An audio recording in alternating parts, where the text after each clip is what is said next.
मोक्षमार्गस्य नेतारं भेत्तारं कर्मभूभ्रतां ज्ञातारं विश्वतत्त्वानां वन्दे तद्गुणलब्धे। तत्वार्थ सूत्र। कल हमने तत्वार्थ सूत्र की उत्पत्ति के विषय में बात की थी, जिसमें दो बातें हमने समझी थी। एक तो वह कथा थी जिसका आधार था 13वीं शताब्दी में हुए बालचंद मुनि की कन्नड़ टीका, जिसमें उस घटना का उल्लेख था कि आचार्य उमा स्वामी देव नगर में आए, वो सूत्र लिखा था दीवाल पे, दर्शन ज्ञान चारित्राणी आदि आदि। और दूसरी बात समझी थी पूज्यपाद स्वामी की सर्वार सिद्धि के आधार से कि कोई आसन्न भव्य जीव जो आत्मा के हित की लिप्सा वाला था, वह आचार्य के समक्ष गया, आचार्य से पूछा आत्मा का हित क्या है। तब उस चर्चा के दौरान आचार्य ने बताया कि आत्मा का हित मोक्ष है और मोक्ष का उपाय सम्यक दर्शन ज्ञान चारित्राणी मोक्ष मार्गा। कि मोक्ष का उपाय क्या है, इस प्रश्न के जवाब में उन्होंने ये सूत्र रचित मतलब बनाया। अब आज हमें जो बात करनी है वो 2-3 बिंदुओं पर बात करनी है। पहली बात है तत्वार्थ सूत्र के कर्ता आचार्य गृद्धपिक्ष उमा स्वामी। दूसरा, आचार्य इस शास्त्र का नामकरण। और तीसरा, आखिरकार हमारे इतिहास में तत्वार्थ सूत्र का इतना नाम, इतना महत्व क्यों है। इन 3 बिंदुओं पर हमें बात करनी है। सबसे पहले हम इस ग्रंथ के कर्ता के विषय में बात करते हैं। इस तत्वार्थ सूत्र के कर्ता आप भी जानते हैं, मैं भी जानता हूँ, बार बार मुँह से यही निकलेगा कि इस ग्रंथ के कर्ता आचार्य गृद्धपिक्ष उमा स्वामी है। और काफ़ी बाद के जो तत्वार्थ सूत्र पे काम हुआ या कि जो शिलालेख वगैरह मिलते हैं, श्रवण बेलगोला के शिलालेख, उनके शिलालेखों में इनका तत्वार्थ सूत्र के कर्ता के रूप में आचार्य गृद्धपिक्ष उमा स्वामी का उल्लेख है। और ये भी उल्लेख है कि ये गृद्धपिक्षा उमा स्वामी कुंद देव के प्रमुख शिष्य थे। नंदी संघ की जो पट्टावलियाँ हैं उसमें कुंद देव के बाद नाम इनका आता है, ये बात। लेकिन जब हम प्राचीन टीकाओं में जाते हैं, पुराने समय में जाते हैं, ये सब उल्लेख बहुत बात के हैं। वो श्लोक सबको स्मरण है, तत्वार्थ सूत्र कर्तारम गृद्धपिक्षोपलक्षितम वंदे गणेन्द्र संजातम उमा स्वामी मुनीश्वरम। तो इसमें तत्वार्थ सूत्र का कर्ता गृद्धपिक्ष गणेन्द्र उमा स्वामी को कहा गया। लेकिन जो प्राचीन उल्लेख हैं उसमें कमाल की बात तो ये है कि इसके कर्ता का नाम ही नहीं है।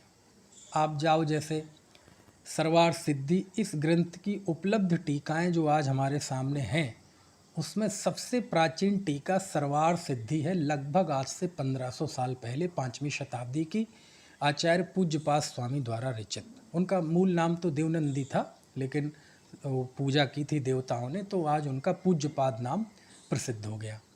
तो आचार्य पूज्यपाद देवनंदी स्वामी की जो सर्वार सिद्धि टीका है 1500 साल पहले की, उसमें इन्होंने टीका करते हुए सूत्रकार का कहीं नाम ही नहीं है। समझ में आया ना। और जब नाम नहीं है तो कैसे पता चले कि इसके सूत्रकार कौन है ना। यही नहीं, इसके बाद 7वीं शताब्दी में आचार्य अकलंक स्वामी हुए। अकलंक स्वामी ने इस पर टीका लिखी, जिसे हम तत्वार्थ वार्तिक कहते हैं, राजवार्तिक नाम से आज प्रसिद्ध है। उसमें भी कर्ता का नाम नहीं है। और जब कर्ता का नाम नहीं है तो फिर ये मुश्किल भरा सबब है कि आखिर इसके कर्ता कौन है, और यदि कोई है परिचित तो उनका नाम क्या है ना। लेकिन 8वीं शताब्दी में धवला ग्रंथ की रचना हुई और 9वीं शताब्दी में तत्वार्थ सूत्र के एक और बहुत बड़े टीकाकार आचार्य विद्यानंद स्वामी हुए। इन्होंने जो इसकी रचना, इन्होंने श्लोक वार्तिक लिखी, आप्त परीक्षा लिखा। आचार्य विद्यानंद स्वामी ने बहुत बड़े न्याय के ग्रंथ लिखे हैं। इन्होंने न्याय के बहुत बड़े आचार्य है ना। और वीरसेन स्वामी धवलाकार षटखंडागम की टीका लिखने वाले, इन्होंने तत्वार्थ सूत्र के कर्ता के रूप में जिनका स्मरण किया उनका नाम है गृद्धपिच्छाचार्य। क्या नाम है? गृद्धपिच्छाचार्य।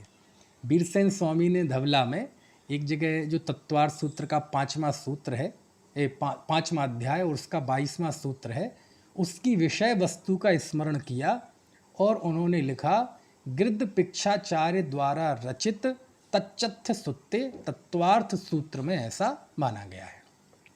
तो वहाँ तत्वार्थ सूत्र के कर्ता के रूप में गृद्धपिच्छाचार्य का स्मरण किया गया है। विद्यानंदी स्वामी ने भी गृद्धपिच्छाचार्य के रूप में स्मरण किया है।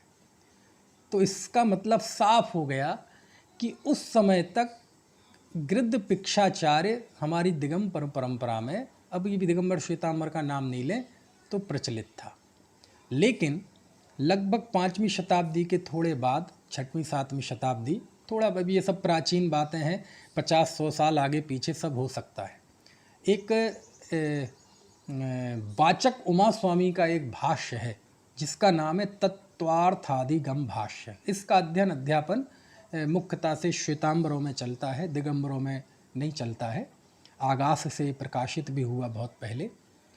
तो उस तत्वार्थादिगम भाष्य, उसको वाचक उमा स्वामी द्वारा रचित लिखा है और ये माना जाता है कि वाचक उमा स्वामी तत्वार्थ सूत्र के जो सूत्र हैं उस सूत्र के भी रचयिता हैं और उसको सोपज्ञ टीका माना गया। सोपज्ञ टीका मतलब जो सूत्र भी हमने लिखे और हम ही ने उस पर टीका लिखी। एक ही सूत्रकार है और वो ही व्यक्ति टीकाकार है, तो उस टीका को कहते हैं हम सोपज्ञ टीका। तो ऐसा ही मान्यता है कि वो तत्वार्थादिगम भाष्य के जो कर्ता है वह वाचक उमा स्वामी है और वह सूत्रकर्ता भी हैं और उस टीका के भी कर्ता हैं, जिसे तत्वार्थादिगम भाष्य कहते हैं। संक्षेप में उसे तत्वार्थ भाष्य कहते हैं। तो वहाँ इनका नाम मिलता है वाचक उमा स्वाति। ठीक है। तो प्राचीन 2 ही नाम मिलते हैं, या तो गृद्धपिच्छाचार्य या फिर उमा स्वाति, ये नाम मिलते हैं 2। फिर उमा स्वाति का उमा स्वामी कैसे हो गया, हो सकता है, पता नहीं कैसे हो गया। और फिर गृद्धपिच्छाचार्य उमा स्वामी कैसे हो गया, ये सब अपन नहीं जानते। जब सर्वज्ञ हो जाएंगे तब जान लेना, क्योंकि इनसे कोई बहुत फर्क भी नहीं पड़ने वाला। या कि फिर आगे आगे और भी कोई शोध आएंगी और भी कोई नए दस्तावेज प्रकाशित होंगे, है ना, तो और स्पष्ट हो सकेगी बात, है ना। क्योंकि शिलालेख वगैरह काफ़ी बाद के हैं, ये जो मैं बता रहा हूँ ये काफ़ी प्राचीन उल्लेख है। तो 2 प्राचीन नाम, गृद्धपिच्छाचार्य और उमा स्वाति। ठीक है। अब आप देखेंगे उमा स्वामी नाम तो प्राचीन मिलता ही नहीं, और उमा स्वाति नाम जो है वो भी जो शोधकर्ता बताते हैं, मैंने उस विषय पे ज़्यादा शोध नहीं की, तत्वार्थिगम भाष्य मेरे पास है, रखा हुआ है, लेकिन मैंने उसे आद्योपांत पढ़ा हो ऐसा नहीं है। तो विद्वान लोग जब उसका परीक्षण करते हैं तो वो ये बात मानते हैं कि वाचक उमा स्वामी तत्वार्थ सूत्र आदिगम भाष्य के कर्ता है, वह मूल सूत्रों के कर्ता नहीं है। ऐसे वो अपने अपने कुछ उल्लेख बताते हैं। तो दोनों ही तरह की मान्यता है ना। बोले तत्वार्थ सूत्र के जो सूत्रों के कर्ता हैं वो तो कोई और है। और यदि प्राचीन उल्लेख देखे जाए, जैसा कि वीरसेन स्वामी स्पष्ट लिख रहे हैं, वहाँ तो अभी भ्रम है, समझ में नहीं आ रहा ये वाचक उमा स्वाति सूत्रों के कर्ता है कि टीका के कर्ता है। लेकिन यहाँ तो स्पष्ट लिख रहे हैं कि तत्वार्थ सूत्र के कर्ता गृद्धपिच्छाचार्य है ना। तो प्राचीन नाम गृद्धपिच्छाचार्य मिलता है, उमा स्वामी नहीं मिलता। और मिलता भी है तो दूसरी जगह उमा स्वाति मिलता है। शिलालेखों में उमा स्वाति भी मिलता है कई जगह, है ना। तो अब गृद्धपिच्छाचार्य थे अथवा गृद्धपिच्छाचार्य उनका और ऊपर से नाम कोई संज्ञा बन गई थी, जैसे कुंद देव का नाम कुंद देव है, असली नाम उनका पद्मनंदी था। ऐसा भी हो सकता है उनका असली नाम उमा स्वाति ही रहा हो और कुछ कथा जुड़ गई हो तो गृद्धपिच्छाचार्य नाम हो गया हो। जैसा कि कहते हैं कि उन्होंने गिद्ध की पिच्छी का इस्तेमाल किया था, इसलिए उनका नाम गृद्धपिच्छाचार्य पड़ गया। लेकिन मुसीबत की बात तब आती है जब आचार्य कुंद के 5 नामों में भी एक गृध्र पिक्षाचार्य नाम मिलता है। लेकिन ये सब बहुत बाद के उल्लेख हैं। गृध्र पिक्षाचार्य का प्राचीन उल्लेख तो तत्वार सूत्र के कर्ता के रूप में है। कुंद देव के 2 ही नाम निर्विवाद हैं, एक आचार्य पद्मनंदी और एक आचार्य कुंद। वक्रग्रीवाचार्य है ना, ऐलाचार्य, और एक अभी जो मैंने बोला गृध्र पिक्षाचार्य, ये बहुत बाद के उल्लेख हैं। श्रुतसागर ने, सूरी ने षट प्राभृत की टीका में इसका उल्लेख किया है, शिलालेखों में इसका उल्लेख है ना। तो जब उसमें लिखा वीरसेन स्वामी ने धवला में, चूँकि धवला 9वीं शताब्दी में पूरी हुई ईस्वी सन 816, तो जब उन्होंने उस समय लिखा कि तत्वार सूत्र के कर्ता गृध्र पिक्षाचार्य, तो एक संभावना ये भी विद्वानों ने जताई कि ऐसा ना हो कि ये तत्वार सूत्र भी कुंद देव का लिखा हुआ हो, क्योंकि गृध्र पिक्षाचार्य कुंद देव का एक नाम मिलता है, और 2 व्यक्तियों का नाम हो गृध्र पिक्षाचार्य, कुंद देव का भी, उनके शिष्य उमा स्वामी का भी, ऐसा संभव नहीं लगता। ठीक है ना। तो इस आधार पर कई लोगों ने ऐसी संभावना भी जताई कि हो सकता है ये कुंद देव का लिखा हुआ हो तत्वार्थ सूत्र। ठीक है ना। लेकिन मुझसे कोई पूछे कि कुंद देव के आगम और तत्वार्थ सूत्र को आजू बाजू रखें, और तो मैं कभी नहीं मानूंगा कि ये एक ही व्यक्ति हैं दोनों, है ना। प्रवचन सार आदि के रचयिता और तत्वार्थ सूत्र के रचयिता बिल्कुल अलग अलग हैं, है ना। तो क्या सुनिश्चित हुआ कि इसके आचार्य गृध्र पिक्ष हैं, इसके कर्ता तत्वार्थ सूत्र के, है ना। लेकिन बाद में फिर उमा स्वामी, स्वाति का उमा स्वामी हो गया हो तो इसमें कोई आश्चर्य नहीं है, और फिर गृध्र पिक्ष और उमा स्वामी आपस में घुल मिल गए, और आज ये सुनिश्चित हो गया कि इस तत्वार्थ सूत्र के रचनाकार गृध्र पिक्ष उमा स्वामी है। ठीक है ना। तो कोई भी हो, गृध्र पिक्षाचार्य रहे हो नाम, अथवा उनका नाम उमा स्वाति रहा हो, इन्हीं की संभावना है, और आज उमा स्वामी के रूप में जानते हैं। कुछ भी नाम होगा, नाम में क्या रखा है, कुल मिला के हमें तो इससे मतलब है कि जिन्होंने भी लिखा ये सूत्र बड़े पवित्र हैं, जिनागम का आधार हैं, और हमारे जैन दर्शन को रिप्रेजेंट करने वाले हैं, तो इसलिए हमारे लिए तो बहुमान के काबिल हैं। एक बात। दूसरी बात, वो तत्वार्थादिगम भाष्य में तो ऐसा तक बताया कि उनका नाम उमा स्वाति था। क्यों? बोले उनकी माँ का नाम उमा था, पिता का नाम स्वाति था, तो उनका नाम चल पड़ा उमा स्वाति। खैर, दूसरा जो बिंदु है अब वो ये है कि इस शास्त्र का नाम क्या है। आप देखो, आज ही हम 2 नाम बोले, मैंने बोलते ही हैं हम, एक तत्वार्थ सूत्र और एक मोक्ष शास्त्र, ये 2 नाम। लेकिन हकीकत में वास्तविकता ये है कि इस ग्रंथ का नाम जो प्राचीन है वो है तत्वार्थ। क्या नाम है? तत्वार्थ। आपको कैसे पता? आपकी मीटिंग हुई क्या? बोले नहीं, मीटिंग नहीं, हमारे पास सब कुछ जानने का आधार प्राचीन शास्त्र है, और तो हमारे पास कोई ऐसी दिव्य दृष्टि है नहीं। आप देखो, तत्वार्थ सूत्र की जो सबसे पहली टीका है, उपलब्ध टीकाओं में सबसे प्राचीन, है ना, वो है पूज्यपाद स्वामी की सर्वार्थ सिद्धि। उसको उन्होंने कहा तत्वार्थ वृत्ति। बोले इस तत्वार्थ वृत्ति, उन्होंने उस टीका को तत्वार्थ की वृत्ति कहा है, यानी हमने तत्वार्थ की वृत्ति की है, तो वहाँ भी इसका नाम तत्वार्थ सिद्ध होता है। इतना ही नहीं, अकलंक देव ने जो इस पे टीका लिखी उसको वो कहते हैं तत्वार्थ वार्तिक। तत्वार्थों पर लिखे गए वार्तिक, तो तत्वार्थ पर लिखे गए, तो वहाँ भी इसका नाम क्या है? तत्वार्थ। ठीक है। फिर उसके बाद श्लोक वार्तिक लिखी आचार्य विद्यानंद स्वामी ने, तो उस टीका का भी नाम क्या है? श्लोक वार्तिक। तत्वार्थ श्लोक वार्तिक, तत्वार्थों पर, तत्वार्थ पर लिखे गए श्लोक वार्तिक, वहाँ भी उसका नाम तत्वार्थ है। यहाँ तक कि बाद में अर्वाचीन काल में भी बहुत सारी टीकाएँ लिखी गई, है ना। एक आचार्य योगेंदु देव की भास्कर नंदी की टीका का नाम है सुखबोधा, उसका भी नाम एक तत्वार्थ वृत्ति है। श्रुतसागर सूरी की टीका का नाम भी तत्वार्थ वृत्ति है। श्रुतसागर द्वितीय की टीका का नाम भी तत्वार्थ वृत्ति है।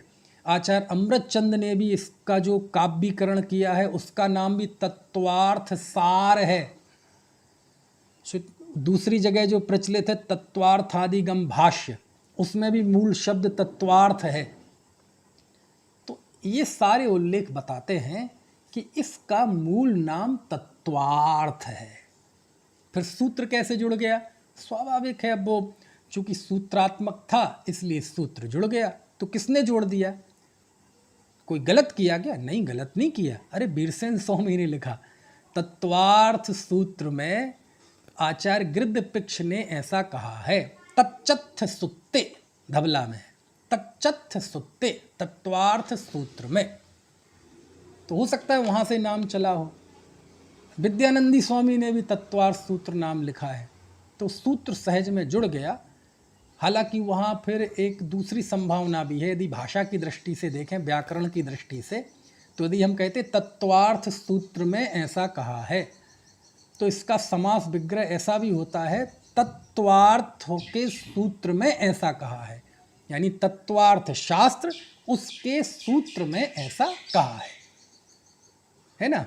अब वो बीच का समास ये ना लगाओ तो पूरा तत्वार्थ सूत्र में ऐसा कहा है, तो वो सूत्र पुस्तक का नाम, ग्रंथ का नाम बन जाता है। तो वो ऐसे ही हुआ, और आज वह तत्वार्थ सूत्र नाम ही प्रचलित है, लेकिन मूल नाम तत्वार्थ है। ठीक है, तो दो नाम पे बात हो गई, तत्वार्थ और तत्वार्थ सूत्र कैसे हुआ। वो चूंकि सूत्रात्मक है इसलिए सहजता से वो जुड़ जाता है नाम। तीसरा इसका नाम है, आज ये भी चलता है, मोक्ष शास्त्र। मोक्ष शास्त्र नाम है ना। अब मोक्ष शास्त्र नाम कहाँ से आया किसी को कुछ नहीं पता। फिर भी मैंने इसको देखने की कोशिश की कि आखिर मोक्ष शास्त्र नाम कैसे आया होगा। तो विद्यानंदी स्वामी ने इसको निःश्रेयस शास्त्र एक जगह उल्लेख किया। इस तत्वार्थ सूत्र को क्या नाम दिया? निःश्रेयस शास्त्र। वो मेरे पास सब लिखे हैं, एक एक का प्रमाण क्या बताएं। तो निःश्रेयस शास्त्र नाम दिया। तो निःश्रेयस का अर्थ क्या होता है? मोक्ष को कहते हैं निःश्रेयस। तो निःश्रेयस शास्त्र कहा तो हो सकता है उसी का किसी ने और सरल कर दिया हो तो कहते मोक्ष शास्त्र। समझ में आया ना, ऐसा मेरा अनुमान। लेकिन निःश्रेयस शास्त्र का तो उल्लेख है बाकायदा, और चूंकि विद्यानंदी स्वामी 9वीं शताब्दी में हुए तो आज से 1100 साल पहले लगभग का उल्लेख है। तो कितने नाम हो गए? तत्वार्थ, तत्वार्थ सूत्र, निःश्रेयस शास्त्र और मोक्ष शास्त्र। ठीक है, और इसी को विद्यानंदी स्वामी ने ही नाम एक और दिया है, तत्वार्थ शास्त्र। है ना। तो कई चीज़ें ऐसी होती हैं, जैसे इतिहास में यदि हम कहें स्वामी ने ऐसा कहा है तो वहाँ स्वामी का अर्थ होता है समंतभद्र। कहें सूत्र में ऐसा कहा है तो वहाँ सूत्र का अर्थ होता है तत्वार्थ सूत्र, और कहा शास्त्र में ऐसा कहा है तो वहाँ शास्त्र का अर्थ होता है तत्वार्थ सूत्र। इतना सम्मान है। तो उन्होंने इस तत्वार्थ को शास्त्र शब्द जोड़ के उसका नाम तत्वार्थ शास्त्र में ऐसा कहा है। तो कितने नाम हो गए? 5। तत्वार्थ, तत्वार्थ सूत्र, निःश्रेयस शास्त्र, मोक्ष शास्त्र, और अभी एक क्या बताया मैंने? तत्वार्थ शास्त्र। एक और तत्वार्थाधिगम, जो वाचक उमा स्वाति द्वारा जो रचित टीका है उसमें इसका नाम तत्वार्थाधिगम आता है। तो 6 नाम हो गए, है ना। लेकिन इन 6 नामों में देखा जाए तो मूल नाम तो इसका तत्वार्थ है। ठीक है, अब जरा इसकी सार्थकता समझते हैं नामों की। इसका नाम तत्वार्थ सूत्र सार्थक है। क्यों सार्थक है? क्योंकि तत्वार्थ किन्हें कहते हैं? आचार्य ने सूत्र लिखा, सम्यक दर्शन ज्ञान चारित्राणि मोक्ष मार्ग, कि सम्यक दर्शन ज्ञान चारित्र तीनों मुक्ति का मार्ग है, एकत्व तीनों का। और सम्यक दर्शन क्या है? तत्वार्थ श्रद्धानम सम्यक दर्शनम, तत्वार्थों की श्रद्धा का नाम सम्यक दर्शन है। वो तत्वार्थ कितने हैं? जीवाजीवास्त्रवंद संबंध निर्जरा मोक्षास तत्वम, ये 7 तत्व है। तो चूंकि पूरे तत्वार्थ सूत्र में 7 तत्वों का विवेचन है, और उन 7 तत्वों को ही तत्वार्थ बोलते हैं। 7 तत्व एक तरह से समझ लो, तत्व ये संक्षेप नाम है, पूरा नाम है तत्वार्थ। तो जीव अजीव आश्रव बंध संबर निर्जरा मोक्ष इन तत्वार्थों का विवेचन इस ग्रंथ में है, इसलिए इस ग्रंथ का नाम तत्वार्थ है ना, सार्थक है। इसमें 357 सूत्र हैं। जो श्वेतांबर परंपरा है उसमें 344 सूत्र हैं। दिगंबर आमनाय में 357 सूत्र हैं। कुछ सूत्र ऐसे हैं जो यहाँ हैं वहाँ नहीं, कुछ सूत्र ऐसे हैं जो वहाँ हैं यहाँ नहीं, कुछ सूत्र ऐसे हैं जिसमें एक आध शब्द का फेरबदल है। कुल मिला के ये है ना। और इसमें 10 अध्याय हैं। पहले 4 अध्याय में जीव तत्व का निरूपण, जीव तत्वार्थ का, 5वें में अजीब का, 6वें में और 7वें में आश्रव का, 8वें में बंध का, 9वें में संवर का और 10वें में मोक्ष तत्वार्थ का निरूपण है। ठीक है, तो ये मोटा मोटा इसका विषय विश्लेषण है, विषय वस्तु है कि पहले 4 अध्याय में जीव का। और वैसे तो जीव का शुरू होता है दूसरे अध्याय से, दूसरे, तीसरे, चौथे अध्याय में। पहला अध्याय तो सम्यक दर्शन का लक्षण और प्रमाण नय इनका है, लेकिन फिर भी मोटा मोटा हम कह देते हैं। तो पहले 4 अध्यायों में जीव का, दूसरे में अजीब का, 5वें में अजीब का, 6वें 7वें में आश्रव का, 8वें में बंध का, 9वें में संवर निर्जरा का और 10वें में मोक्ष का। तो ये जो सम्यक दर्शन जो कि धर्म की पहली सीढ़ी है, और इस सम्यक दर्शन के जो आधारभूत 7 पदार्थ हैं, तत्वार्थ हैं, उन तत्वार्थों का विवेचन होने के कारण इसका तत्वार्थ नाम सार्थक है। और सूत्र किसे कहते हैं? वैसे सूत्र के कई अर्थ हैं। सूत्र का एक टेक्निकल अर्थ तो बड़ा ज़बरदस्त है। गणधर की वाणी को सूत्र कहते हैं, श्रुत केवली की वाणी को सूत्र कहते हैं, समझ में आया ना। अभिन्न 10 पूर्वी की वाणी को सूत्र कहते हैं, प्रत्येक बुद्ध की वाणी को सूत्र कहते हैं। लेकिन यहाँ इस अर्थ में सूत्र नहीं है। वाणी तो वैसे उन्हीं की है। सूत्र वैसे व्याकरण की, भाषा शास्त्र की दृष्टि से सूत्र का क्या अर्थ है? कम शब्दों में बहुत कहना। शब्द हो कम, आकार हो छोटा, लेकिन अर्थ पूरा हो, गंभीर हो और विशाल हो। तो ऐसी संक्षेप शब्द रचना को हम सूत्र कहते हैं, जिसमें शब्द अक्षर कम हो लेकिन अर्थ बहुत गंभीर हो, पूर्ण हो, तो वो सूत्र कहलाते हैं। यानी छोटी, बस समझ लो, कर लो दुनिया मुट्ठी में, छोटा सा एक सूत्र हो लेकिन अर्थ बहुत बड़ा हो।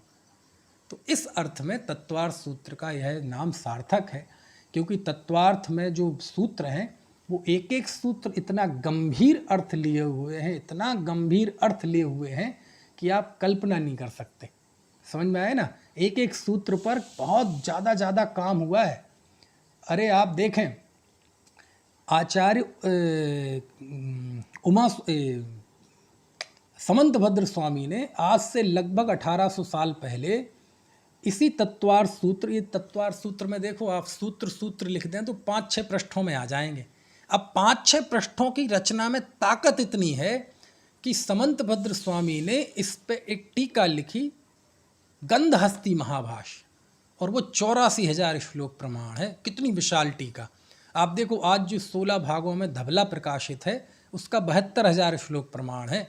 इससे भी बड़ी टीका तत्वार्थ सूत्र के इन 5-6 पृष्ठों पे लिखी है। यदि आज वो होती और छपती तो मेरे समझ से वह 17-18 भागों में होती, 17-18 पुस्तकों में होती। इतनी विशाल टीका, और उसके मूल में कितने पेज? 6 पेज। तो आप समझ सकते हैं एक एक सूत्र भले ही छोटा लगता है लेकिन कितना ही गंभीर रहस्य उसमें होंगे। अरे अभी देख लो विद्यानंदी स्वामी की जो टीका है श्लोक वार्तिक, ऐसे 600-600 पेज के 7 भाग हैं उसकी टीका, और उसका पहला भाग तो केवल एक सूत्र पर है, सम्यक दर्शन ज्ञान चारित्राणि मोक्ष मार्गा, और उसकी थोड़ी भूमिका है ना। तो सूत्रों में कितना गंभीर रहस्य है। तो सूत्र शब्द का जो अर्थ है वह भी सार्थक है। तो तत्वार्थों का विवेचन होने से ये तत्वार्थ नाम सार्थक है, और संक्षेप में गंभीर बात, विशाल बात, बड़ी बात, पूर्ण बात कही जाने से ये सूत्र नाम भी सार्थक है। अब बचा नाम निःश्रेयस शास्त्र और मोक्ष शास्त्र। तो इन दोनों का अर्थ तो एक ही है। निःश्रेयस को कहो मोक्ष, अथवा मोक्ष को कहो निःश्रेयस, अथवा दोनों को कहो मुक्ति। किससे मुक्ति? दुखों से मुक्ति। तो चूंकि इस तत्वार्थ की इस शास्त्र की शुरुआत मोक्ष मार्ग से हुई है। पहला सूत्र क्या है? सम्यक दर्शन ज्ञान चारित्राणि मोक्ष मार्ग। और अंत में जाके जो 10वां अध्याय है, उस 10वें अध्याय में मोक्ष पे बात पूरी हुई है। तो मुक्ति मार्ग से बात शुरू हुई और मोक्ष पर जाकर पूरी हुई। अतः इस शास्त्र का मोक्ष शास्त्र नाम ये भी सार्थक है, अथवा निश्चय शास्त्र नाम ये भी सार्थक है। ठीक है, इस तरह से। फिर तत्वार्थाधिगम, चूँकि अधिगम का अर्थ होता है ज्ञान, तो जिसमें तत्वार्थों का ज्ञान कराया गया हो वो तत्वार्थाधिगम, तो ये भी सार्थक है। तो इस तरह से सभी नाम सार्थक हैं, लेकिन आज जो सबसे ज़्यादा फेमस है, लोकप्रिय है, वह तत्वार्थ सूत्र है। क्यों? है ना, अब कारण जो भी रहा हो, लेकिन ये नाम सार्थक है। ठीक है, इतनी बात आपको समझ में आ गई। तो इस तरह हमने 2 बात कर ली, तत्वार्थ सूत्र के कर्ता गृद्धपिक्षाचार्य के विषय में, है ना। हालांकि उनका परिचय तो मिलता नहीं। देखो, हमारे आचार्य का ये भाव रहता था कि देखो हमारा क्या वजूद है, हमारे नाम में क्या। हमारे आचार्य जो थे, प्राचीन आचार्य, वो लोकेशणा से, नाम से, प्रतिष्ठा से इतने दूर रहते थे। और आम तौर पे जो ज्ञानी, ध्यानी, विद्या व्यसनी होते हैं, उनका ऐसा ही स्वभाव होता है, वो नेम फेम से दूर रहते हैं। क्यों रहते हैं?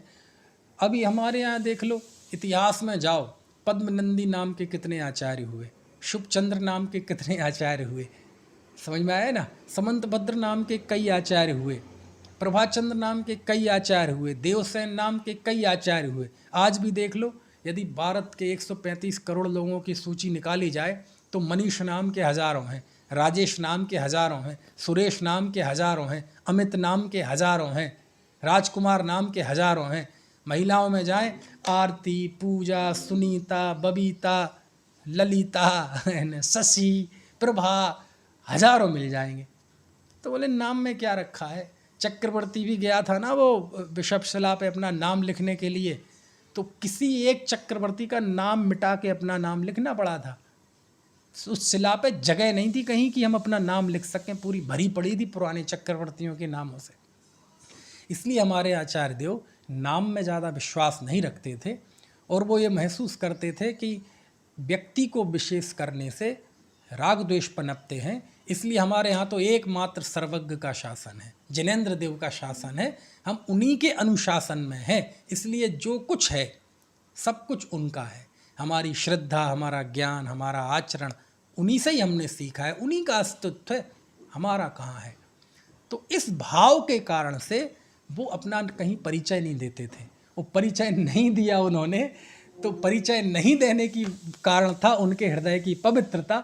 लेकिन आज वो हमारे लिए वो पवित्रता में ये दिक्कत खड़ी हो जाती, हम पता ही नहीं चलता नाम क्या था, रचना का नाम क्या था, कौन सी शताब्दी के थे। तो शोधकर्ताओं के लिए दिक्कत हो जाती है। खैर, तो यही कारण है कि उमा स्वामी देव का अभी परिचय नहीं मिलता। बस पट्टावलियों में इतना थोड़ा सा पता चलता है, वो भी पट्टावलियों में, कि ये कुंद कुंद देव के शिष्य थे। नंदी संघ में कुंद कुंद देव के बाद इनका नाम आता है।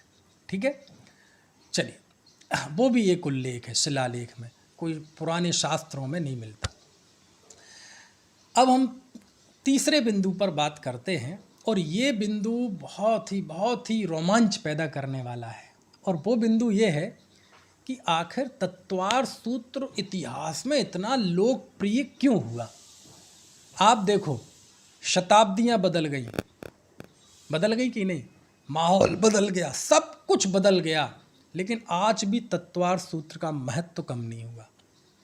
आज से 1800 साल पहले जब गंधहस्ती महाभाष्य लिखा था समंतभद्र स्वामी ने, उससे लेके आज तक 1800 साल से ज़्यादा बीत गए, लेकिन युग बदला, शताब्दियां बदली, लेकिन फिर भी विद्वानों और आचार्य भगवंतों, ज्ञानियों का तत्वार्थ सूत्र प्रिय रहा। उनके आकर्षण का केंद्र तत्वार्थ सूत्र हमेशा रहा।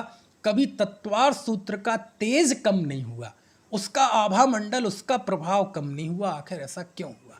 इतने बड़े बड़े महान टीकाकार हो गए, है ना। अभी मैंने नाम बताया कुछ टीकाओं के। 1800 साल पहले दूसरी शताब्दी में समंतभद्र की गंधहस्ती महाभाष्य, हालांकि उपलब्ध नहीं है आज। 5वीं शताब्दी में सर्वार्थ सिद्धि, है ना।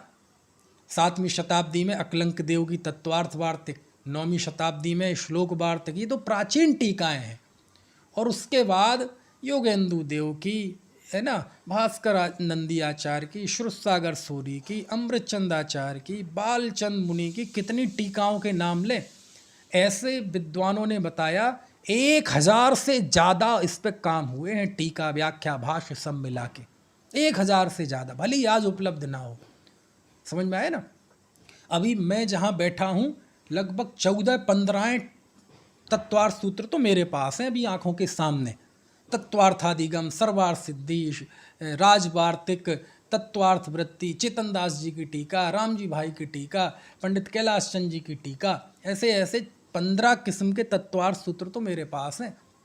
और कोई भी विद्वान होता है वर्तमान में या कुछ समय पहले, उसका पता नहीं मन जिंदगी में वो सोचता है एक बार तत्वार्थ सूत्र पर जरूर टीका लिखेंगे।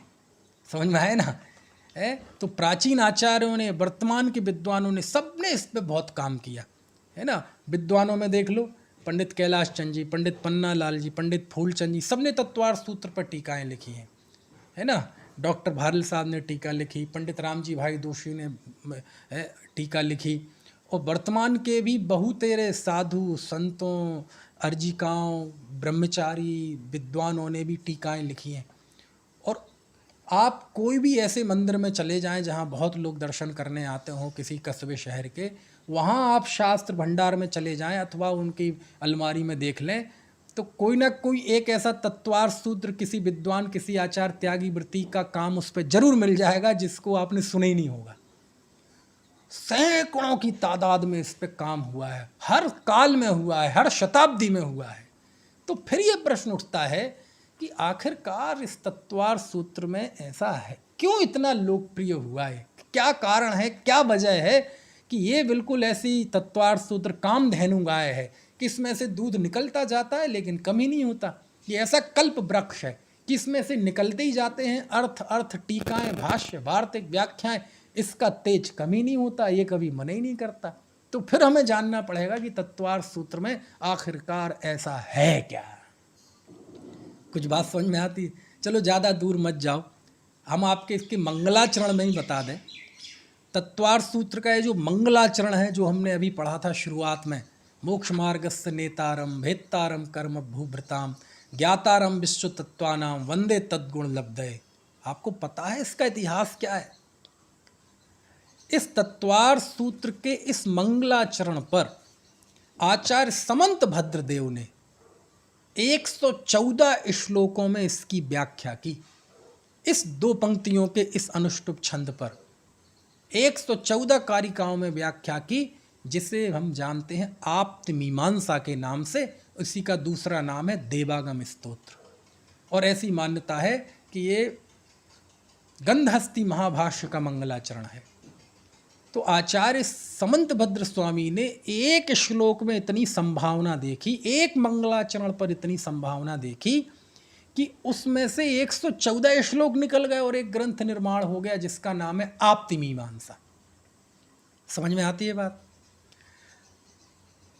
7वीं शताब्दी में आचार्य अकलंक देव हुए, उन्हें इतने में भी तसल्ली नहीं हुई। उन्होंने उस आप्त मीमांसा पर, जिसके मूल में ये तत्वार्थ सूत्र का सूत्र है, एक टीका लिखी जिसे हम कहते हैं अष्टशती, जिसमें 800 श्लोक प्रमाण विवेचन किया। यानी जो 114 श्लोकों में था उसमें उन्हें तसल्ली नहीं हुई और उन्होंने उसकी व्याख्या 800 श्लोक प्रमाण की, जिसका नाम है टीका का अष्टशती। और इतनी कठिन है वो, इतनी गंभीर है कि अब तो पढ़ने वाले ही नहीं रहे, बहुत कोई इक्का दुक्का होंगे। इसके बाद 9वीं शताब्दी में आचार्य विद्यानंदी को इतने में भी तसल्ली नहीं हुई और उन्होंने अष्टशती के बाद एक और टीका लिखी, 8000 श्लोक प्रमाण टीका, जिसे हम कहते हैं अष्टसहस्री। समझ में आए ना? और कहते हैं यदि अष्टसहस्री नहीं पढ़ोगे तो अष्टशती समझ में नहीं आएगी। और उस अष्टसहस्री का हमारे यहाँ इतना महत्व है, ऐसा तक कहते हैं, लिखा है कि जो अष्टसहस्री में है वो सब जगह है और जो अष्टसहस्री में नहीं है वो कहीं नहीं है। और विद्यानंदी आचार्य पता है बहुत बड़े न्यायिक थे, वो न्याय के आचार्य थे और उन्होंने जैन न्याय को ऐसा पल्लवित किया कि दूसरे धर्म कई बिंदु ऐसे हैं, कई सिद्धांत कि दूसरे धर्म वालों को अपना सिद्धांत समझना हो तो वो अपने धर्म के शास्त्रों से समझ में नहीं आता, तो विद्यानंदी आचार्य के शास्त्र को देखते हैं, श्लोक वार्तिक अष्टसहस्त्री, कि उन्होंने वहाँ उसका विवेचन किया है। समझ में आया ना? तो 8000 श्लोक प्रमाण अष्टसहस्त्री लिखी। तो आप सोचो, एक मंगलाचरण में इतनी संभावना है कि 8000 श्लोक प्रमाण टीका बन गई। और उन्हीं विद्यानंदी आचार्य ने एक आप्त परीक्षा ग्रंथ लिखा और उन्होंने खुल्लम खुल्ला लिखा कि ये आप्त परीक्षा ग्रंथ में इस मोक्ष मार्गस्य नेतारम, इस मंगलाचरण पर, इस अनुष्टुप पर, जो कि गृध्र पिक्षाचार्य द्वारा रचित है, इसके आधार पर मैं आप्त परीक्षा ग्रंथ लिख रहा हूँ। यानी आप समझ सकते हैं एक मंगलाचरण में कितनी ताकत होती है। एक मंगलाचरण ने इतिहास रच दिया, शताब्दियों तक उस पर काम हुआ। समझ में आया ना? इतनी जबरदस्त है तत्वार सूत्र। अष्टशती, अष्टसहस्त्री, आप्त परीक्षा, आप्त मीमांसा, ये एक मंगलाचरण का इतिहास बता रहा हूं मैं केवल। और अभी एक एक सूत्र जब हम पढ़ेंगे तो और देखेंगे इसमें कितना, तो फिर समझ में आता है कि तत्वार सूत्र में कितनी महानता है और इसके अंदर कितनी संभावनाएं जिंदा है। कि इतने साल हो गए, इतने वर्षों बीत गए, आज भी इसका तेज कम नहीं होता। समझ में आया रहा? मेरा भी मन करता है कि मैं भी उस पर कुछ लिखूं, लेकिन क्या करें, स्वास्थ्य थोड़ा ऐसा रहता है कि ज़्यादा लिखना पढ़ना मुझसे हो नहीं पाता। समझ में आया?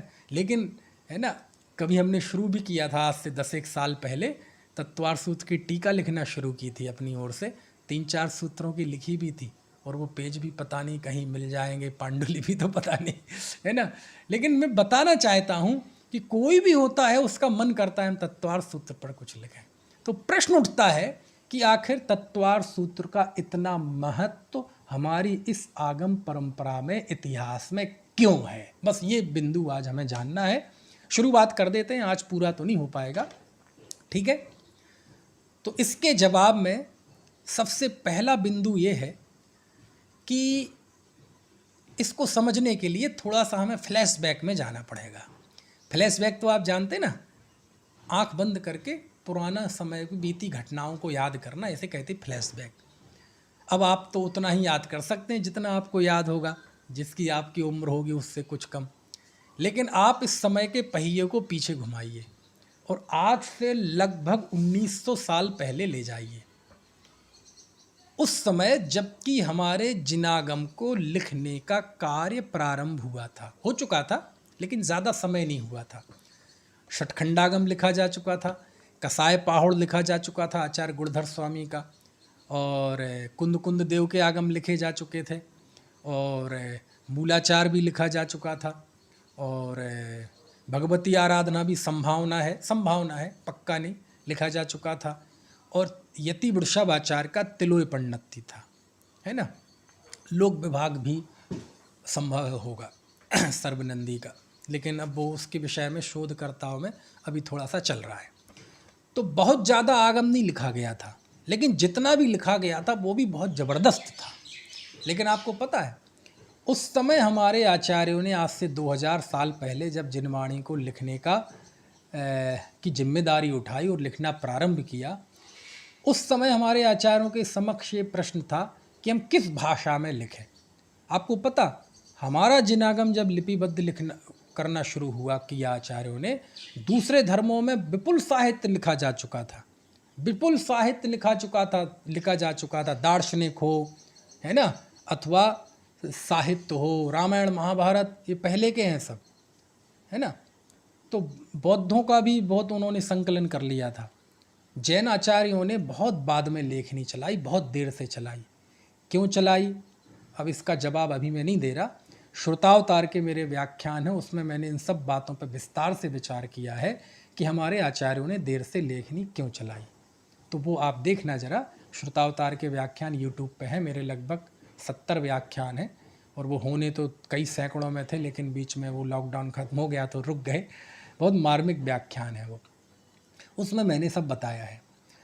तो जब आचार्यों ने लिखना शुरू किया तो उनके सामने भाषा का प्रश्न आया कि हम किस भाषा में अपनी तीर्थंकरों की वाणी लिखें। तो तो उस समय की जो स्टैंडर्ड लैंग्वेज थी, विद्वानों की भाषा थी, विद्वत जगत की भाषा थी, दार्शनिक जगत की भाषा थी, फिलॉसफी की भाषा थी, वो थी संस्कृत। और हर युग में, हर क्षेत्र में दो तरह की भाषाएं होती हैं। एक होती है वो भाषा जिसमें शिक्षा, जिसमें पठन पाठन, है ना, ये काम होते हैं, लेखन। और दूसरी भाषा होती है आम जनता की भाषा। आम जनता की भाषा मतलब जो लोग बोलते हैं, अनपढ़ लोग भी जिस भाषा में बोलते हैं। ऐसा थोड़ी है कि अनपढ़ लोगों को कोई भाषा का ज्ञान नहीं होता, है ना, वो भी बोलते हैं, वो भी जानते हैं। तो जैसे मान लीजिए आप बुंदेलखंड का उदाहरण ले लो। बुंदेलखंड का व्यक्ति कोई होगा, लिखेगा तो खरी बोली में, है ना, भाषण देगा खरी बोली में, शिक्षा खरी बोली में, लेकिन वो आपस में बोलेगा तो अपनी लोकल लैंग्वेज में, जो उसने कोई स्कूल में नहीं सीखी, जो उसके ब्लड में है। जन भाषा जिसे कहते हैं, आम लोगों की भाषा, बोलचाल की भाषा, बुंदेली। कहाँ जा रहे, कितने जा रहे, आओ रोटी खा ले, समझ में आया ना। तो एक होती है जन भाषा और एक होती है साहित्य की भाषा, शिक्षा की भाषा। तो चूंकि संस्कृत को मुख्य रूप से साहित्य में अपनाया ब्राह्मणों ने, वैदिक संस्कृति वालों ने, और वहाँ कुछ जातिगत चीज़ें ऐसी आती हैं कि उन्होंने धर्म का अधिकार के निचले तबके के जो लोग थे, उन्हें धर्म कर्म का अधिकार ही नहीं था। वर्ण व्यवस्था, ब्राह्मण क्षत्रिय वैश्य शूद्र, बोले धर्म का पूरा ठेका तो ब्राह्मणों को है, वो ही पूरे पढ़ने के अधिकारी हैं, सब सारे धर्म कर्म के अधिकारी वो ही हैं, है ना। थोड़ा बहुत नीचे क्षत्रिय वैश्यों को भी, और शूद्रों को तो, जिनकी संख्या बहुत है, उनको तो धर्म का कोई अधिकार ही नहीं है। मंदिर में जाने का अधिकार नहीं, शास्त्र पढ़ने का अधिकार नहीं, और जब ये अधिकार नहीं तो शिक्षा का भी अधिकार नहीं। क्या करोगे तुम पढ़ के। और ऐसे उल्लेख आते हैं, कुछ अतिरंजित भी हो सकते हैं, जैसे भी हों, लेकिन आते हैं कि एक बार किसी शूद्र ने वेद की ऋचाएँ पढ़ ली, सुन ली। पढ़ेगा तो क्या विचार, कहीं से निकल रहा होगा मंदिर की, सुन ली उसने मंदिर के बाहर से, तो ब्राह्मणों ने उसको पकड़ के उसके कान में पिघलता हुआ पारा डाल दिया। अब पारा क्या होता है, पिघलता हुआ लोहा, समझ लो आप, समझने के लिए, पिघलता हुआ लोहा कान में डालोगे तो क्या होगा।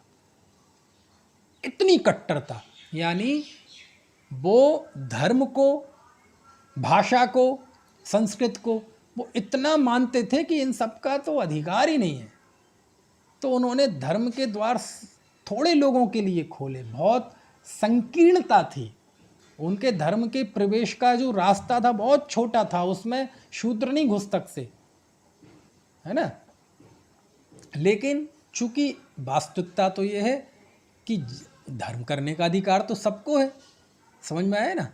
ये कौन सी बात हो गई कि गाय तो देवता है और सामने इंसान अछूत है। एक पशु वो तो देवता है, उसकी तो हम चरण वंदना, उसका मूत्र तक पीने के लिए तैयार हैं, उसके गोबर शरीर में लपेटने के लिए तैयार है, और सामने एक इंसान वो अछूत है, उसे पढ़ने का अधिकार नहीं, उसे धर्म का अधिकार नहीं, भक्ति का अधिकार नहीं, मंदिर में घुसने का अधिकार नहीं। तो जैन धर्म तो कहता है भैया घर घर चर्चा रहे धर्म के, सुखी रहें सब जीव जगत के। जैन धर्म तो ये कहता है कि धर्म का अधिकार सबको है, प्राणी मात्र को है, मनुष्य नहीं, पशुओं को भी है। यहाँ कोई जाति धर्म की दीवार नहीं है, कोई गोत्र की, कोई गांव और शहर की, सब जीव धर्म कर सकते हैं। तो ये जो लोक मांगलिकता का भाव जैन धर्म में है, ये लोक मांगलिकता का भाव आचार्यों के भाषा चयन में भी दिखा। और उन्होंने उस समय की जो जन भाषा थी, लोगों के बोलचाल की भाषा थी, आपस में बातचीत करते थे सब लोग, मजदूर, किसान, अनपढ़, अशिक्षित, जो भी थे, पढ़े लिखे नहीं भी थे, वो लोग भी जिस भाषा में बात करते थे उस समय, वो बोलचाल की जो जन भाषा थी वो कहलाती थी प्राकृत। तो हमारे आचार्यों ने प्राकृत को अपना जरिया बनाया शास्त्र लेखन का, ताकि सब लोग वीतरागता का मार्ग प्रशस्त कर सकें, सभी लोग ज्ञानी हो सकें, सब तत्वों को सीख सकें। लेकिन जब प्राकृत में लिखा जैनाचार्यों ने, और आप देख लें पुराने जो नाटक है ना संस्कृत के, अश्वघोष के, कालिदास वगैरह के, वो जो बड़े पात्र होते हैं, राजा, मंत्री, सेनापति आदि, वो तो संस्कृत में बात करते हैं, और जो द्वारपाल वगैरह हैं, दास दासियां हैं, वो जो इस भाषा में बात करते हैं, वो उसमें प्राकृत में करवाई है उन्होंने, है ना। चलो, क्योंकि वो तो मानते थे प्राकृत भाषा तो अशिक्षितों की भाषा है, निचले तबकों की, पंडितों की भाषा तो संस्कृत है, पढ़े लिखे की भाषा। आज भी देखो गांव का व्यक्ति जरा सा भी थोड़ा पढ़ लिख जाता है तो अंग्रेजी बोलने लगता है, उसे अपने गांव में आके वहाँ की भाषा में बोलने में शर्म आती है, क्योंकि ऐसा लगेगा कि हम अशिक्षित हैं, अनपढ़ हैं। तो ये मानसिकता आज भी है, समझ में आए ना। खैर, तो मैं ये कह रहा था कि उस समय उन्होंने प्राकृत भाषा को अपनाया। प्राकृत में विपुल साहित्य लिखा गया, षटखंडागम, कषाय पाठ, भगवती आराधना, तिलोय पण्णति, समय सार, प्रवचन सार आदि बहुत। लेकिन जब उमा स्वामी आचार्य देव हुए तो उन्हें शायद ये महसूस हुआ कि उस समय तक हर एक धर्म को रिप्रेजेंट करने वाला कोई ना कोई एक ऐसा शास्त्र होता था जो विद्वानों में पढ़ा जाता था, है ना। जहाँ विद्यालयों में जहाँ शास्त्र चर्चाएं होती थीं तो उस धर्म को रिप्रेजेंट करने वाला वो शास्त्र पढ़ा जाता था, शास्त्रार्थ होते थे। यानी विद्वत जगत में, दार्शनिक जगत में सभी धर्मों को रिप्रेजेंट करने वाला कोई ना कोई एक ऐसा शास्त्र होता था जो विद्वानों की भाषा में, पंडितों की भाषा में होता था, यानी संस्कृत में होता था और सूत्रों में निबद्ध होता था। और सूत्रों में निबद्ध होने के कारण वो उस धर्म का एक मुखपत्र होता था। चाहे महर्षि के कणाद सूत्र देख लो, पतंजल सूत्र देख लो, है ना, और चाहे कणाद के वैशिक सूत्र देख लो, जैमिनीय सूत्र देख लो, सांख्यकारी का देख लो, तो सब दर्शनों का एक ऐसा ग्रंथ होता था जो संस्कृत में होता था और सूत्रबद्ध होता था। तो दूसरे लोग कहते तो जैनी है, अशिक्षित लोगों की भाषा में पढ़े लिखे थोड़ी है, इनके पास कोई ऐसी रचना ही नहीं है जो विद्वानों के समक्ष रखी जा सके। समझ में आए ना। तो जब उमा स्वामी आचार्य देव को शायद ऐसा लगा कि ये तो हमें अशिक्षित समझ रहे हैं, हम तो लोक मांगलिक भावना के कारण प्राकृत में लिख रहे हैं, तो बोले, फिर उन्होंने इस भाव से कि ये है तत्वार्थ सूत्र, ये संस्कृत में भी है, सूत्रबद्ध भी है और पूरे जिनागम को रिप्रेजेंट करने वाला, जैन दर्शन का रिप्रेजेंट करने वाला है। ये 5-7 पृष्ठ हैं, ये ले लो, ये है जैन धर्म। जाके किसी को भी इसको पकड़ा देना, क्या है जैन धर्म, बोले ये है जैन धर्म। समझ में आती है बात।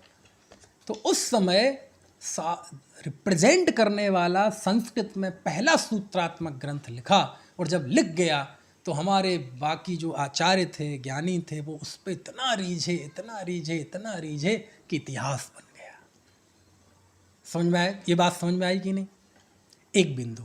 दूसरा बिंदु इसके लोकप्रियता का ये है कि इसमें लिखते हैं, ये है कि उमा स्वामी आचार्य देव ने इस तत्वार्थ सूत्र में समाहार शक्ति बहुत है, इस पूरे ग्रंथ की भी और एक एक सूत्र की भी। समाहार शक्ति क्या होती है? समाहार शक्ति यानी अपने में शामिल करने की शक्ति, अपने में शामिल करने की शक्ति। आप देखो, एक शिमला मिर्च होती इतनी बड़ी, और एक होती लौंग मिर्च बिल्कुल हरी पतली सी, जरा सा इतना दाना आ जाए मुंह में, कान में से हवा निकल जाए, झन्ना जाए मुंह। और शिमला मिर्च इतनी बड़ी बड़ी 4 खा लो तब भी तीखी ना लगे, तो उसकी अनुभाग शक्ति ज़्यादा है उसकी लौंग मिर्च की।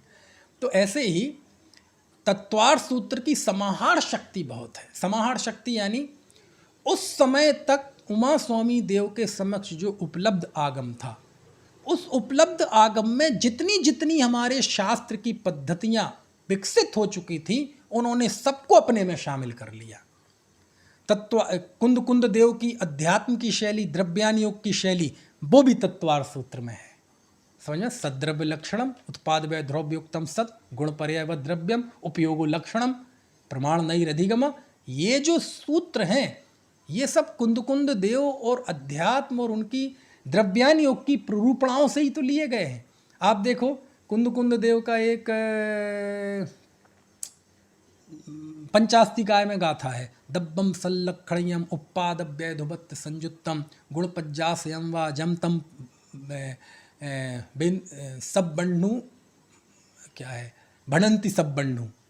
तो ये तत्वार्थ सूत्र में 3 सूत्र हैं, सद्रव्य लक्षणम, उत्पाद व्यय द्रव्योक्तम सद, गुण पर्याय द्रव्यम, ये तीनों सूत्र एक गाथा में है। तो कुंद देव की पूरी द्रव्यान योग की शैली, उसके भी दर्शन आपको तत्वार्थ सूत्र में हो जाएंगे। षटखंडागम और कसाय पाहुड़ की सैद्धांतिक शैली वो भी आपको तत्वार्थ सूत्र में मिल जाएगी। सत संख्या क्षेत्र स्पर्शन कालांतर भावाल बहुत्वश्च, ये षटखंडागम का सूत्र है। वहाँ प्राकृत में है उसकी नियोजना उस तरह से, यहाँ संस्कृत में है। समझ में आती है बात की नहीं है?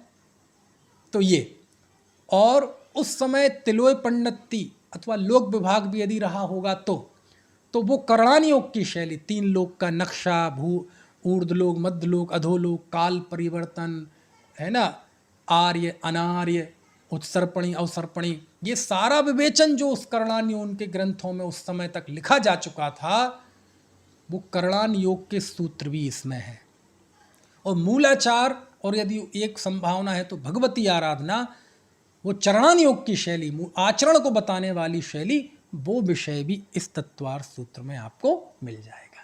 कहने का आशय यह है कि उस समय तक जिनागम की जो भी पद्धतियां विकसित हो चुकी थी, उन सबको आचार्य ने इस तत्वार्थ सूत्र में समेट लिया। माने उस समय की वो जो उपलब्ध शैली और शास्त्र थे वो सागर थे, और तत्वार्थ सूत्र गागर था, तो उन्होंने इस गागर में उस पूरे सागर को समेट लिया। समझ में आती है बात की नहीं है? आजकल इतनी बड़ी लाइब्रेरी हो, 1000 शास्त्र हो, पता चले एक पेन ड्राइव में आ जाए, तो ये तत्वार्थ सूत्र पेन ड्राइव थी जिसमें वो हजारों शास्त्र आ गए थे। ये उसकी समाहार शक्ति कहलाती है, यानी अपने में शामिल करने की शक्ति। अब कोई पढ़े साहब द्रव्यान योग क्या है, तो पढ़ो कुंद कुंद देव के 84 शास्त्रों की रचना की उन्होंने। पढ़ो 84 शास्त्र, आज भी उपलब्ध जितने हैं 12-13 शास्त्र, उनमें ही 2000 के करीब गाथाएं हैं। पढ़ो 2000 गाथाएं। बोले जरा करणान योग बताओ, पढ़ो तिलोय पंडिती, लगभग 5500-6000 गाथाएं और ज़्यादा ही हैं। साहब क्या है आचरण, पढ़ो मूलाचार, 1250 गाथाएं हैं। पढ़ो भगवती आराधना, 2177 गाथाएं हैं। साहब सिद्धांत तो बताओ, पढ़ो षटखंडागम, लगभग 36 से 40 हजार श्लोक प्रमाण है षटखंडागम। पढ़ो कसाय पाहुड़, 233 गाथाएं हैं। समझ में आती है बात? और बोले सुनो सुनो सुनो सुनो सुनो, इधर आओ इधर आओ, घबरा गए ना, हौसले गिरने लगे ना, लो ये 6-7 पृष्ठों का तत्वार्थ सूत्र है, ये पढ़ लो, समझ लो सब पढ़ लिया। कुछ बात समझ में आई? तो उस समय तक उपलब्ध आगम की जितनी भी शैलियां थीं लगभग अपने अंदर शामिल कर ली, इसलिए वो तत्वार्थ सूत्र गागर में सागर साबित हुआ। उसकी समाहार शक्ति इतनी ज़्यादा थी कि सिद्धांत पढ़ना हो तत्वार्थ सूत्र पढ़ो, द्रव्य व्यवस्था पढ़ना हो तत्वार्थ सूत्र पढ़ो, तत्व व्यवस्था पढ़ना है तत्वार्थ सूत्र पढ़ो, बंध और आश्रय विषय पढ़ना है षटखंडागम का, तत्वार्थ सूत्र पढ़ लो, 3 लोक पढ़ना है तत्वार्थ सूत्र देख लो, काल परिवर्तन देखना है तत्वार्थ सूत्र देख लो, प्रमाणमय देखना है तत्वार्थ सूत्र देख लो। समझ में आया ना? तो ये जो चीज़ थी तत्वार्थ सूत्र की, कि उपलब्ध उस समय तक जो भी ज्ञान विज्ञान लिखा जा चुका था शास्त्रों में, उमा स्वामी आचार्य ने सूत्रों में संक्षेप में संस्कृत में मात्र 357 सूत्र, जिन्हें यदि हम लिखते हैं या छापते हैं तो 5-7 पृष्ठों में आ जाते हैं, उसमें वो सारा शामिल कर लिया। तो ये जो ग्रंथ की समाहार शक्ति थी, बहुत को अपने में थोड़े में शामिल करने की ताकत ये तत्वार्थ सूत्र में थी। इस कारण से तत्वार्थ सूत्र इतना लोकप्रिय हुआ कि आज कितने उस पर काम हुआ 1900 सालों में। समझ में आए ना? तो ये 2 कारण आज हमने बताए। इसकी लोकप्रियता के कारण और भी हैं, बाकी की चर्चा हम आगे करेंगे, अभी का समय हो गया।